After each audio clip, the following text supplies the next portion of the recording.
Ce vendredi marque aussi le dernier jour du procès de Tyler Villius. Ici, à Paris, le djihadiste du groupe État islamique en Syrie était jugé pour des crimes commis sur le territoire syrien entre 2013 et 2015. On part au palais de justice de Paris retrouver Karim Akiki. C'était place au réquisitoire aujourd'hui, Karim. L'avocat général réclame la prison à perpétuité.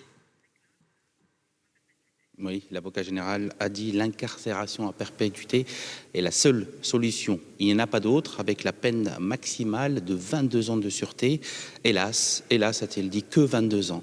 L'avocat général a requis il y a quelques minutes maintenant. Il est revenu sur le profil de Tyler Villius. Il a dit qu'en dissipant la fumée de sa longue logorrhée qu'il a tenue tout au long de ce procès, nous ne voyons que la mort.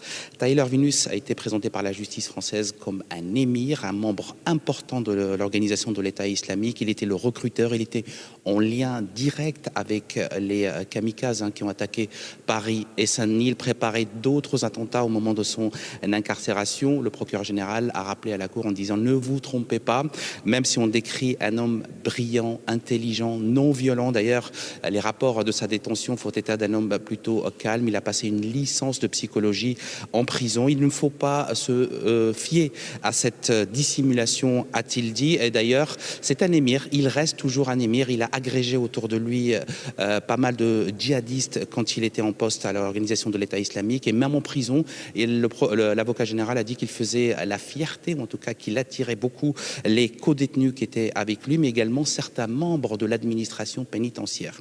Tyler Villius n'a pas réagi au moment de cet énoncé du réquisitoire.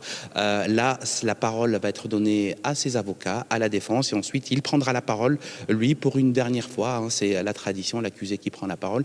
Ensuite, la cour d'assises spéciale va se retirer pour délibérer. Et comme vous le disiez, il encourt la réclusion criminelle à perpétuité assortie de 22 ans de sûreté. C'est la peine maximum. Merci Karim Akiki depuis le palais de justice de Paris.